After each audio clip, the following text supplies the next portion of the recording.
Bonjour bien-aimés, ce matin nous parlons sur le thème le remède contre la tromperie. Je répète, le remède contre la tromperie. Bien-aimés, nous sommes dans un monde où tout n'est que tromperie. Il n'y a aucune vérité. C'est du mensonge qu'on passe le temps à habiller. Tout n'est que tromperie. Amen. On nous fait croire quelque chose qui n'existe pas. La seule chose sûre dans les cieux, sur la terre et sous la terre, c'est la parole de Dieu. Tout le reste, c'est rien du tout. Amen. Ouvrons notre Bible. Dans 1 Corinthiens chapitre 15, verset 33. Là, c'est Paul qui parle. Je vais lire dans la version amplifiée. Dans la version amplifiée, il est écrit « Ne vous laissez pas tromper et induire en erreur. » Oui. Il dit « Ne vous laissez pas tromper et induire en erreur. » Les mauvaises fréquentations, entre parenthèses, communion, association. C'est ça, ces fréquentations, ces communions, ces associations. Il dit, les mauvaises fréquentations corrompent et dépravent les bonnes manières, la morale et le caractère. Une dernière fois, je lis, ne vous laissez pas tromper et induire en erreur. Les mauvaises fréquentations corrompent et dépravent les bonnes manières, la morale et le caractère. Bien aimé, nous parlons aujourd'hui sur le thème le remède contre la tromperie. Le Seigneur Jésus nous a mis en garde contre la tromperie. Amen. Rappelons-nous de ces paroles. Il a dit, prenez garde que personne ne vous séduise. Matthieu 24, verset 4. Prenez garde que personne ne vous séduise. Il y a la séduction dans ce monde. Quel est le remède de cette séduction? Quel est le remède contre cette tromperie? Amen. Jésus a dit, prenez garde que personne ne vous séduise. Amen. Et l'apôtre Paul, dans plusieurs de ses épîtres, il mettait toujours en garde les chrétiens à plusieurs reprises contre les dangers de la tromperie. Et dans 1 Corinthiens 15, 33, nous avons lu, il a dit, ne vous laissez pas tromper et induire en erreur. Bien aimé, s'il le dit, ça veut dire que c'est possible de se laisser tromper. C'est possible d'être induit en erreur. Vous avez dit, ne vous laissez pas tromper et induire en erreur. Bien aimé, c'est tellement facile de se laisser tromper. Il est très facile d'être trompé. Très facile. Je vous te dis la vérité. Je dis, il est très facile d'être trompé. Amen. Et ça ne date pas d'aujourd'hui. Regardez, tout ce que vous voyez dans le monde, ça n'a pas commencé aujourd'hui. Ça a commencé depuis la fondation du monde. Depuis que le monde a commencé à être un monde avec les premiers habitants, Adam et Ève. Ce que nous vivons aujourd'hui a commencé dès ce jour-là, ou dès ces jours-là. Rappelons-nous de la stratégie de Satan pour faire dérailler Ève. Qu'est-ce que Satan a fait? Il a utilisé l'art de la tromperie ou l'art de la ruse. Amen. Dans 2 Corinthiens 11, verset 3, ouvrons notre Bible, 2 Corinthiens 11, verset 3, là c'est Paul qui parle. Il dit toutefois, de même que le serpent séduisit Ève par sa ruse, ouais, il dit toutefois, de même que le serpent séduisit Ève par sa ruse, je crains que vos pensées ne se corrompent et ne se détournent de la simplicité à l'égard de Christ. Ça, c'est une mise en garde, une mise en garde. Paul dit de même que le serpent séduisit Ève par sa trompe, par sa ruse. Je crains. En d'autres termes, comme Satan avait séduit Ève, il peut encore venir vous séduire. Voilà pourquoi Paul exprime sa crainte. Il dit, je crains. Je crains que vos pensées ne se corrompent et ne se détournent de la simplicité à l'égard de Christ. Comment est-ce que Satan nous séduit aujourd'hui? En nous injectant des pensées qui ne sont pas du Seigneur. C'est pourquoi il dit, je crains que vos pensées ne se corrompent et ne se détournent de la simplicité à l'égard de Christ. Amen.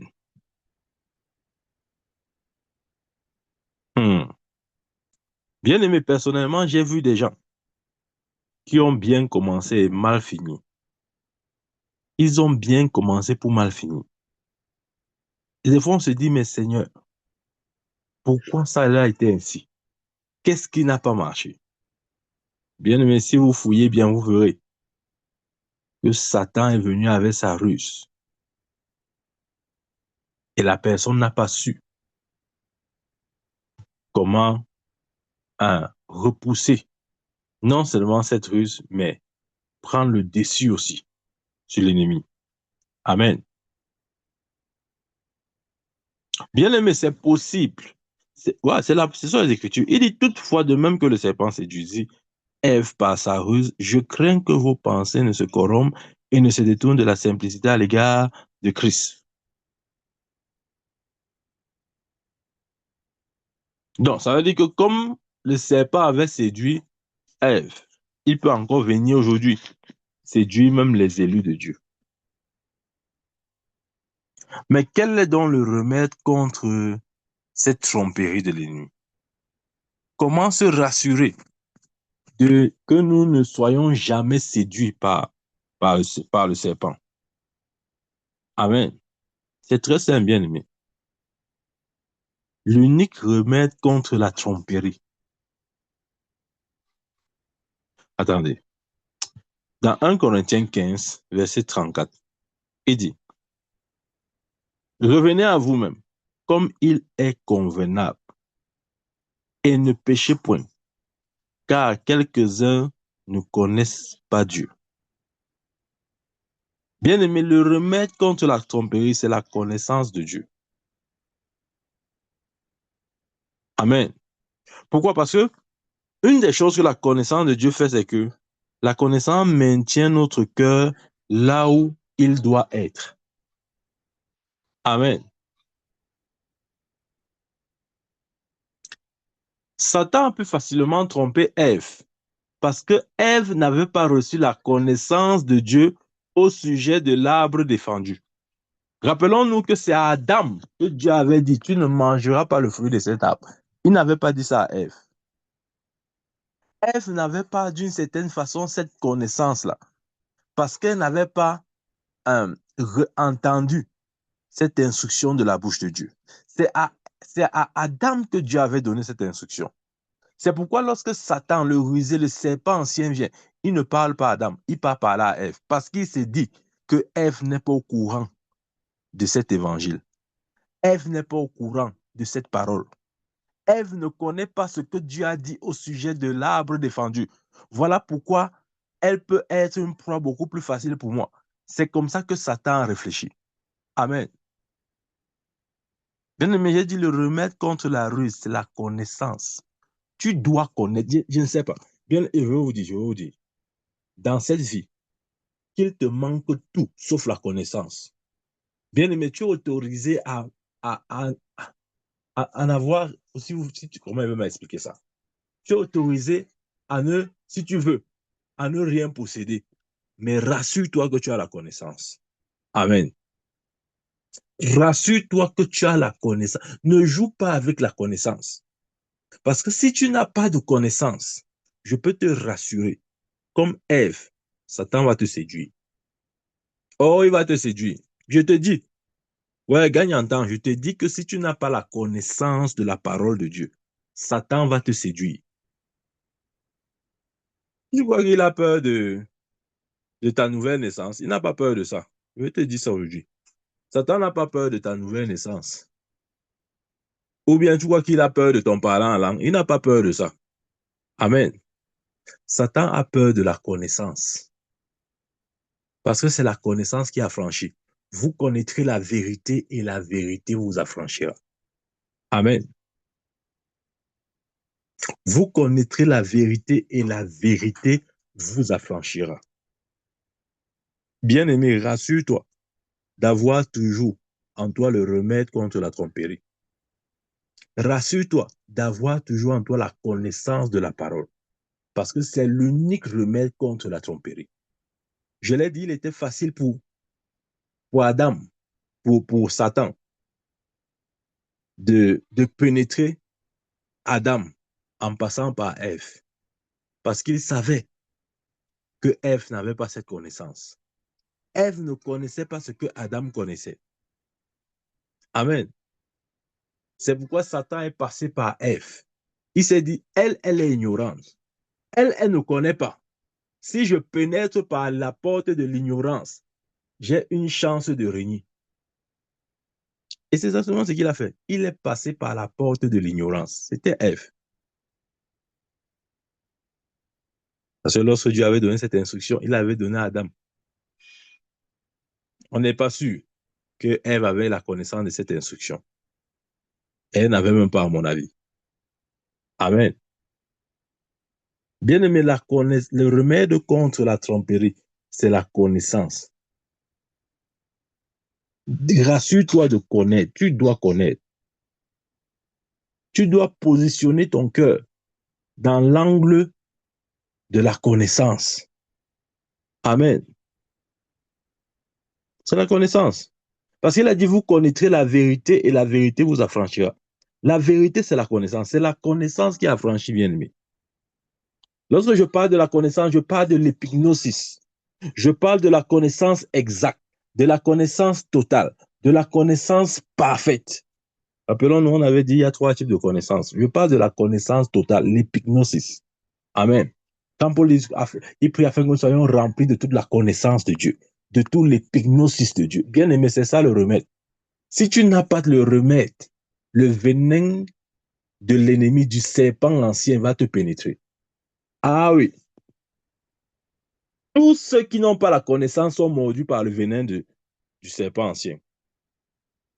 Qui que tu sois, lorsque tu n'as pas la connaissance, bien aimé, c'est une question de temps. Le venin là va te pénétrer. Le venin de la tromperie. Le venin de la ruse. C'est pourquoi Paul ici, lorsqu'il parle à l'église de Corinthiens,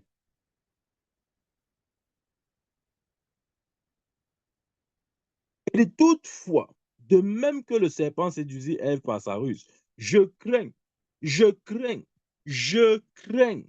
Il dit je crains. Il avait des craintes, bien aimé. Il avait des craintes. Pourquoi? Parce qu'il était parvenu à la conclusion que l'église de Corinthiens était une église immature. Et effectivement, c'était ça. Lisez bien. L'église de Corinthiens, c'était peut-être des enfants de Dieu, mais ils étaient immatures dans la connaissance de la parole de vérité. Comment je sais? Au début d'un Corinthien, Paul là-bas parle. Il dit, qui est Paul, qui est Apollos, qui est mort pour vous? Pourquoi avez-vous des préférences? Ils n'avaient aucune connaissance. Ces chrétiens n'avaient aucune connaissance. Amen. Ailleurs, il a dit, je ne me suis pas adressé à vous comme des gens ayant de la connaissance, mais comme des enfants, des gens qui n'ont pas la connaissance de la parole de la vérité. Et dans un autre verset, il dit que vous êtes des hommes charnels. Amen. Voilà pourquoi il avait la crainte. Il avait la crainte parce que l'église était constituée d'hommes charnels, d'hommes qui n'avaient pas la connaissance de la parole de la vérité. Amen. Voilà pourquoi il dit, je crains que vos cœurs, que vos pensées ne se corrompent et ne se détournent de la simplicité à l'égard de l'évangile. Je crains. Pourquoi il craint?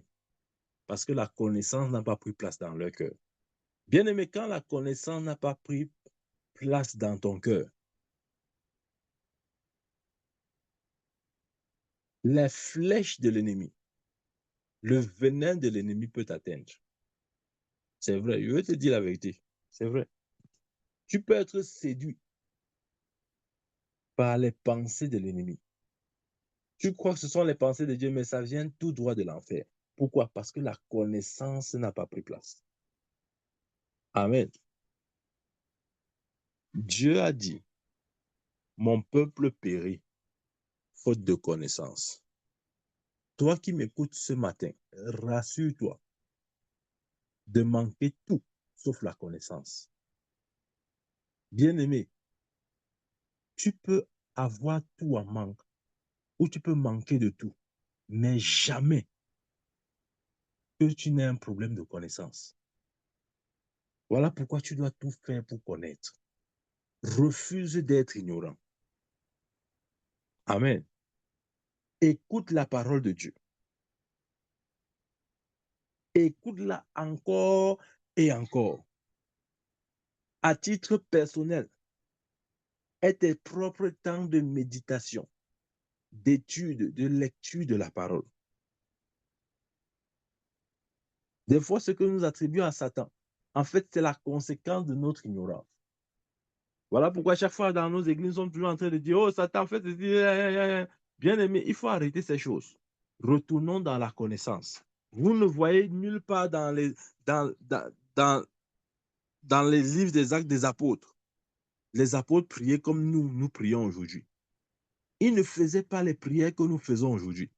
Bien aimé, quand tu n'as pas la connaissance, tu vas entrer dans les prières bidons. Tu vas prier des prières que Dieu au ciel dira, mais qu'est-ce qui se passe avec cet enfant? Tu feras à la limite honte au Seigneur. Pourquoi? Parce que le manque de connaissance.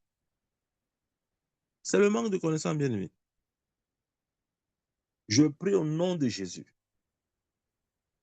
que ton esprit puisse taper constamment sur la connaissance. Amen. Que Dieu ouvre les écluses des cieux, qu'il ouvre ton esprit, afin que tes yeux voient la richesse de ton héritage en Christ Jésus. Amen. Le remède contre la tromperie, c'est la connaissance. Ne sois pas comme Ève, qui n'avait aucune connaissance de l'arbre de la connaissance du bien et du mal. Bien, je vais vous dire la vérité. Chacun est responsable, est le premier responsable de sa vie. Si ta connaissance des Écritures n'est pas encore top ou n'est pas encore n'a pas encore atteint ne serait-ce le niveau moyen, n'accuse personne d'autre que toi. Ne blâme personne d'autre que toi. Amen.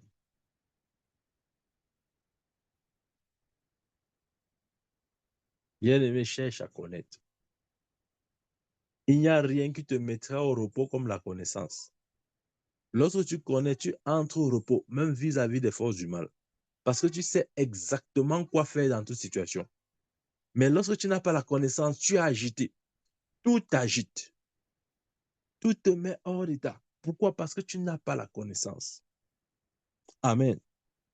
Je prie au nom de Jésus que tu aies la connaissance. Au nom puissant de Jésus-Christ.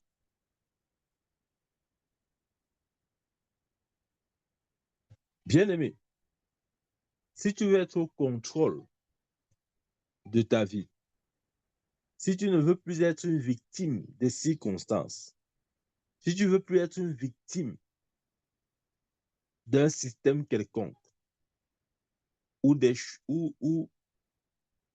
ou du choix de certaines personnes, tu dois connaître. Ne joue pas avec la connaissance. Chaque fois qu'il y a moyen de connaître, apprends, bien-aimé. Je te dis, apprends. Tu gagnerais et je gagnerais 1000 fois à acquérir la connaissance. Parce qu'il a dit, vous connaîtrez la vérité vous affranchira. Le remède contre la tromperie, c'est la connaissance.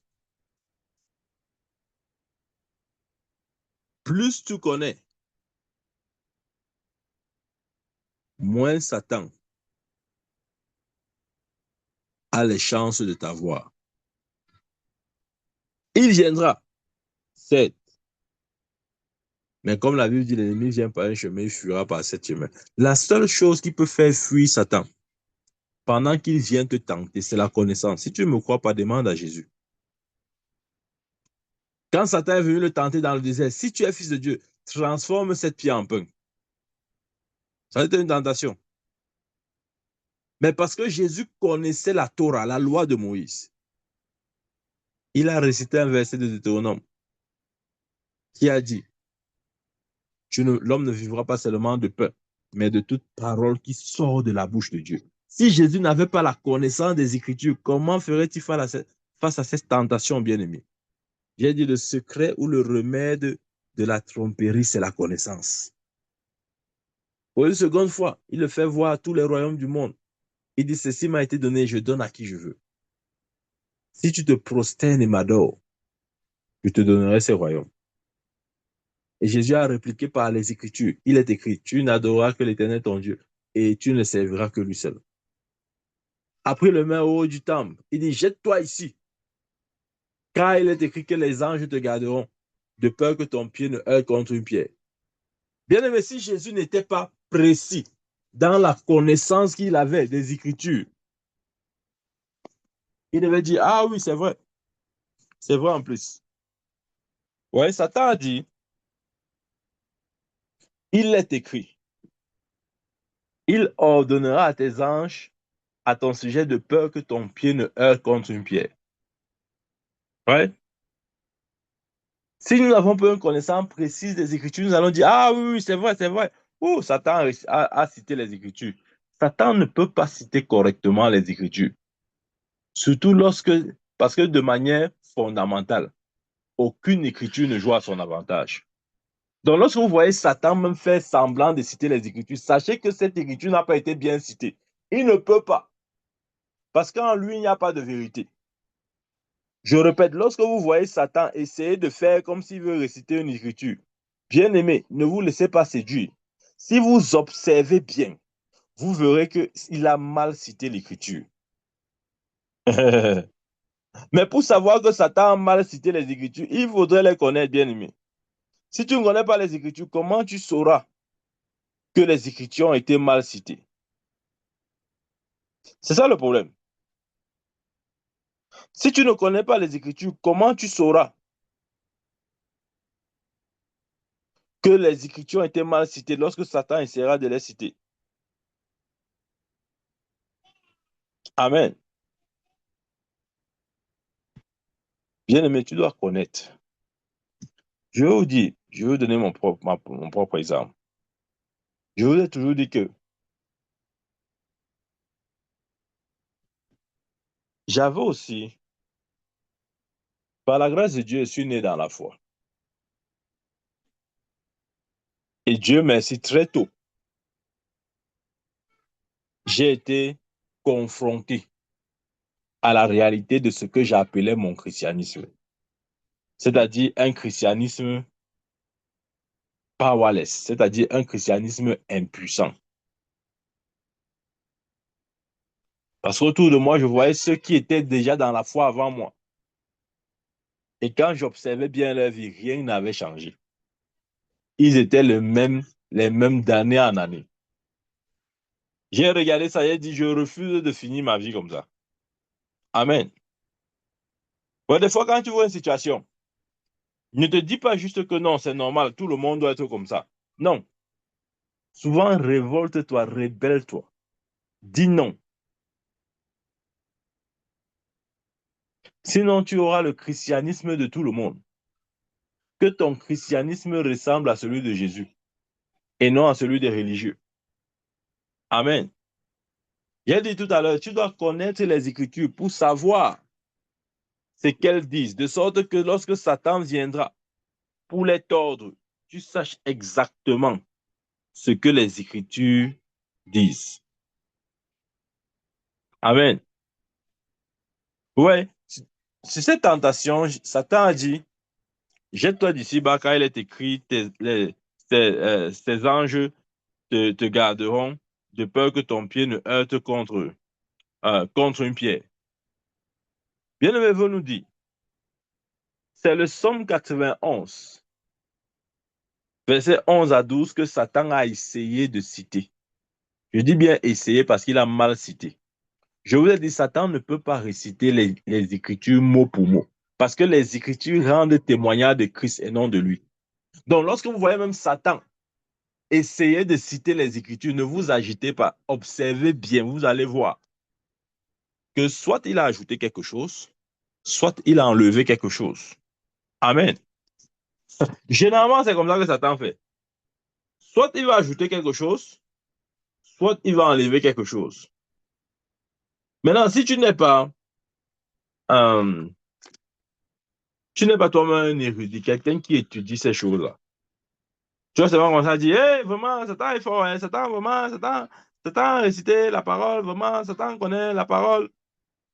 Comme il y a des chrétiens qui viennent dire chaque jour que Satan connaît la parole. Je vais vous dire, Satan ne connaît pas la parole. La Bible dit que s'il connaissait les Écritures, il n'allait pas crucifier le Seigneur de gloire. Vous n'avez jamais lu ça dans la parole, bien aimé. La Bible dit que si Satan connaissait les Écritures, il n'allait pas crucifier le Seigneur de gloire. Parce que les Écritures rendaient témoignage de Christ, de sa mort et de sa résurrection. C'était écrit là, mais il n'avait jamais connu ça. Bien aimé, Satan ne peut pas connaître la parole. Je vais vous dire pourquoi. Parce qu'il est des ténèbres. Les ténèbres ne se mélangent pas avec la lumière. Je suis fatigué d'entendre cette phrase. Oh, Satan connaît la parole. Il connaît quelle parole? S'il connaissait, il n'aurait pas crucifié le Seigneur. C'est ce que les Écritures disent. Amen. Donc, lorsque vous voyez même Satan essayer de réciter un verset, bien aimé, ne t'excite pas.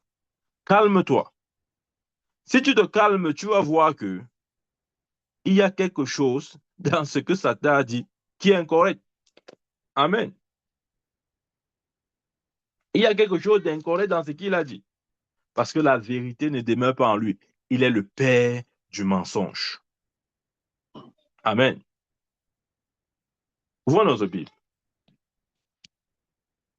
Dans Luc chapitre 4, je fais cette parenthèse pour nous montrer combien de fois, quand justement, ne connaît pas la parole, contrairement à ce que certains disent. Certains disent que, oh, Satan connaît la parole, il ne connaît rien. Et je sais ce qui nous dérange. On va dire que, ah oui, mais avant là, il était au ciel, non? N'est-ce pas, il était au ciel. Il a vu les choses de Dieu, il connaît les choses de Dieu, il connaît. Ça, c'est l'ignorance.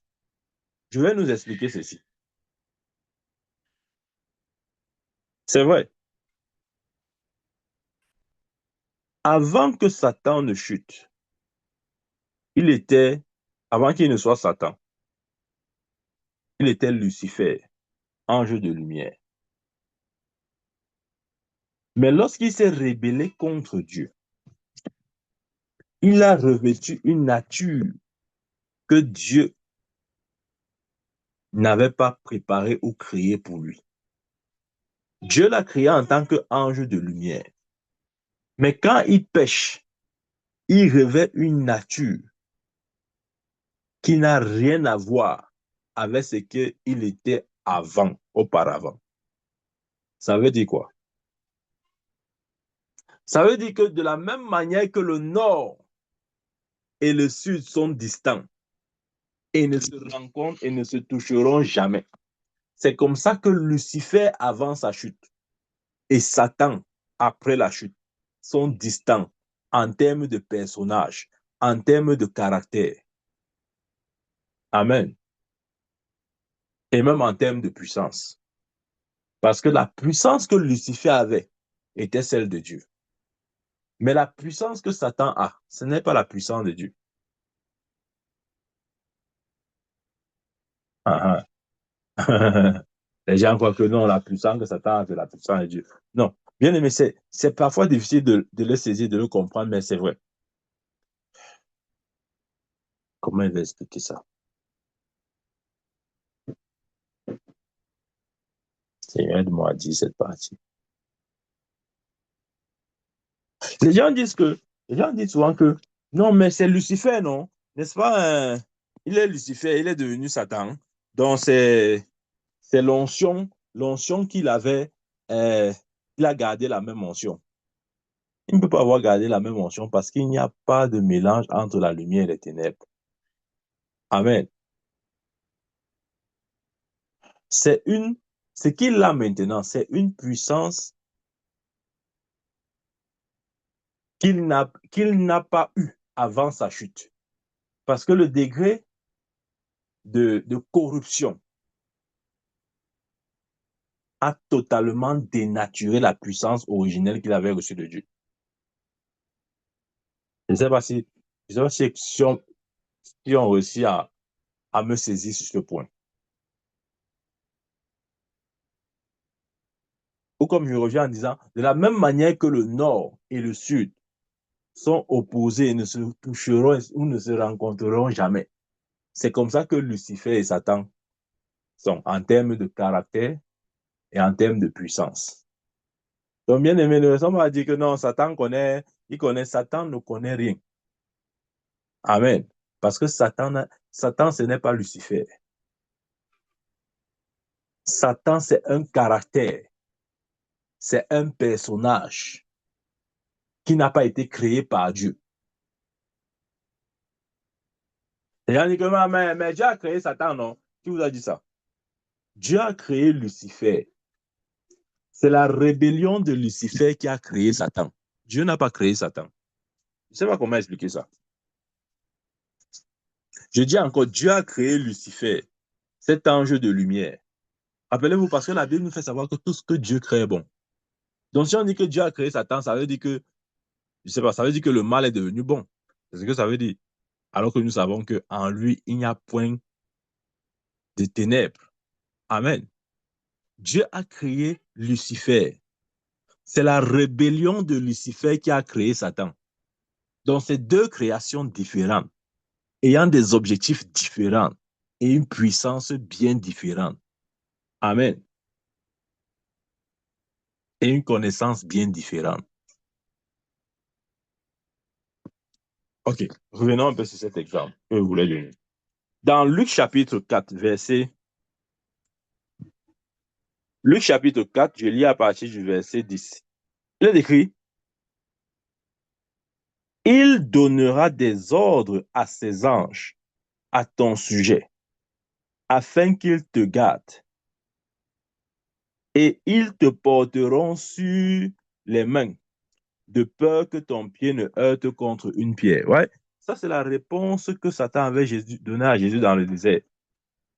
La Bible dit au verset 9, si vous voulez, et il dit, le diable le conduisit encore à Jérusalem, le plaça sur le haut du temple et lui dit, si tu es fils de Dieu, jette-toi d'ici bas, d'ici en bas, car il est écrit, il ordonne, ouais, car il est écrit, il essaye de côté l'écriture, il essaye de citer l'écriture, car il est écrit, il donnera des ordres à ses anges à ton sujet, afin qu'ils te gardent et ils te porteront sur les mains de peur que ton pied ne heurte contre une pierre.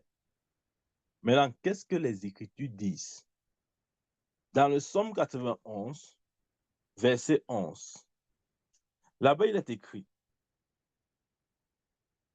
« Car il ordonnera à ses anges de te garder dans toutes tes voies. » Vous avez vu?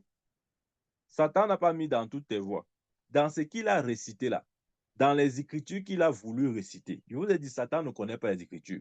La Bible est claire. La Bible dit que si Satan connaissait les Écritures, il n'allait pas crucifier Jésus. Parce que les Écritures rendaient témoignage de Christ, de sa mort, de sa résurrection. C'était écrit là en noir sur blanc, mais il ne connaissait pas. Amen. Voilà pourquoi j'ai dit qu'il faut faire la différence entre Lucifer et Satan.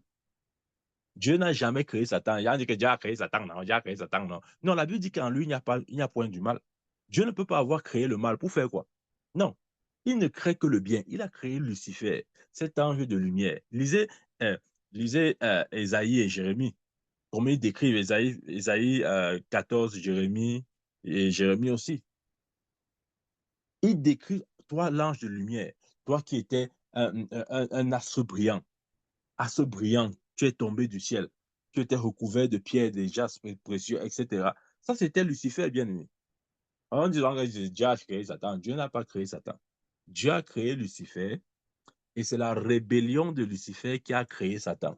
C'est deux créations différentes, ayant des objectifs différents, ayant des personnalités différentes et même des pouvoirs différents. Amen. Le pouvoir de Satan n'est pas celui de Dieu. On ne va dire que c'est le pouvoir qu'il avait pris à Dieu. Non, non. Je ne sais pas comment expliquer ça. Ce n'est pas le pouvoir de Dieu, bien-aimé. Si c'était le pouvoir de Dieu, Dieu ne peut pas combattre son pouvoir. Nous sommes ensemble. Ah, c'est très délicat ce que je suis en train de dire là. Je dis, si le pouvoir de Satan était celui de Dieu, pourquoi est-ce que Dieu se met alors à combattre son pouvoir? Jésus n'a-t-il pas dit que deux royaumes ne se combattent pas? Ah. Donc, si le pouvoir de Satan vient de Dieu, pourquoi Dieu combat encore Satan? C'est pour dire que le pouvoir de Satan n'est pas de Dieu. C'est une création que vous ne pouvez pas imaginer. Je veux dire, l'être qu'on appelle ça, voilà pourquoi il n'y a pas de salut pour cet individu-là. Parce que c'est une création, c'est-à-dire qui n'a rien à voir avec ce que Dieu a pensé, même dans son subconscient. C'est-à-dire que, je ne sais pas comment expliquer ça. La rébellion de Lucifer a créé quelque chose qui n'était jamais monté dans le cœur de Dieu. Bien aimé, la Bible dit qu'en lui, il n'y a pas de mal. Il ne peut pas avoir créé Satan. Ça, c'est une fausse doctrine. C'est la rébellion de Lucifer qui a créé Satan. Voilà pourquoi Satan et sa puissance, son autorité, tout ça ne vient pas de Dieu. Sinon, si ça venait de Dieu, pourquoi alors Dieu vient encore combattre l'autorité qu'il a donnée à quelqu'un? Non, il n'a donné aucune autorité à Satan. Amen. C'est pourquoi c'est un être assez particulier. Quand je dis assez particulier, c'est-à-dire qu'il est atypique dans tous les sens du terme. Amen. Donc, il a dit ici, là, regardez, je voulais vous faire remarquer une différence dans ce que Satan a dit et dans ce que Dieu a dit dans les Écritures. Il dit ici, il donnera des ordres à ses anges à ton sujet afin qu'ils te gardent. Et ils te porteront sur les mains, de peur que ton pied ne heurte contre une pierre. Amen. Et j'ai dit, c'est le Psaume 91, verset 11, que Satan a voulu réciter, mais comme il ne connaît rien, comme il est ignorant vis-à-vis de la parole, il ne peut pas citer les Écritures correctement. Le Psaume 91 dit plutôt ceci, car il ordonnera à ses anges de te garder dans toutes tes voies. Ouais. Le dans toutes tes voies fait toute la différence, bien-aimé. Il n'a pas dit, Satan vient dire à Jésus qu'il ordonnera à ses anges de te garder. Alors que ce n'est pas ce que la Bible dit. La Bible dit, il ordonnera à ses anges de te garder dans toutes tes voies. En d'autres termes, la protection angélique n'est effective que si l'enfant de Dieu reste dans les voies de Dieu. Il dit dans toutes tes voies. Le tes là, c'est mis pour les voies de Dieu. Donc, lorsque nous demeurons dans les voies de Dieu, nous bénéficions de la protection angélique. Maintenant, est-ce que c'était les voies de Dieu pour Jésus de se jeter du haut du temple sur la demande de Satan? Non. Donc, s'il se jetait du haut du temple sous prétexte que, oh, Satan a dit que les anges vont me garder de peur que mon pied ne heurte contre une pierre, oui. Mais ce n'est pas ce que la Bible a dit. La Bible a dit, ils te garderont de toutes tes voies. Le verset 11 a dit, il ordonnera à ses anges de te garder dans toutes tes voies. Ce n'était pas les voies de Dieu pour Jésus de se jeter à ce moment du haut du temple. Encore que l'ordre était venu de Satan. Nous n'avons pas obéi à Satan, bien-aimé. Simplement parce que Satan avait suggéré ça à Jésus. Jésus ne devait même pas le faire. Et il ne l'a pas fait. Amen. Mais en plus du fait qu'il ne l'a pas fait, j'aimerais nous montrer aussi comment est-ce que, quand tu n'as pas la connaissance, rappelons-nous, je prêche aujourd'hui sur le remède contre la tromperie. Quand tu n'as pas la connaissance, on va t'apporter une tromperie qui va ressembler à la connaissance, mais qui ne sera pas la connaissance. Donc, si tu n'as pas tapé sur la bonne connaissance, tu vas dire, ah oui, oui, il y a aussi un verset qui dit comme ça. Ah oui, non, il n'a pas raison. Hein. Satan là, vraiment, il connaît, vraiment, il a aussi cité les Écritures. Il ne peut pas, je vous ai dit. Satan n'a jamais cité les Écritures dans son exactitude.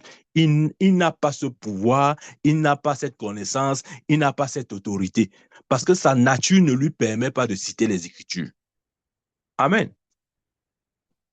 Bien aimé, c'est une vérité qu'on doit comprendre. La nature que Satan a ne lui permet pas de citer les Écritures. Il ne peut pas. Même l'écriture la plus facile et simple, Satan ne peut pas citer ça. Exactement, il ne peut pas. Il n'a pas, sa nature ne lui permet pas. Il faut bien comprendre ça, bien aimé. Voilà comment il a failli tromper Jésus. Heureusement que Jésus, c'était quelqu'un des Écritures. Il ordonnera à ses anges de te garder dans toutes tes voies. Mais Satan, il dit seulement qu'il ordonnera à tes anges de te garder. Point final. Il continue. Il sautait, c'est-à-dire il enlève dans toutes tes voies. Il part au verset suivant. Ils te porteront sur les mains de peur que ton pied ne heurte contre une pierre. Et on fait quoi de dans toutes tes voies? Parce que dès que vous enlevez dans toutes tes voies, le verset là est déjà corrompu. Parce que ce qui donne la force à ce verset, c'est ce groupe de mots dans toutes tes voies. Si on enlève dans toutes tes voies à ce verset n'a plus de sens. Ça devient comme, comment je vais dire ça? Ça devient, comment je vais expliquer ça? Ça devient un verset vague. Ça devient un verset qui n'a plus de sens. Parce que si nous sortons du cadre de la pensée et la volonté de Dieu, autrement, ici c'est le cas, nous n'avons plus dans le soutien des anges. Parce que les anges, la Bible dit qu'ils obéissent à la voix de la parole. Donc, lorsque la parole de Dieu, lorsque je parle de la parole de Dieu, je parle aussi de la voix de Dieu. Lorsque un enfant de Dieu marche sur les voies tracées par Dieu, ce n'est que dans ce cas qu'il peut bénéficier du mouvement ou du ministère angélique.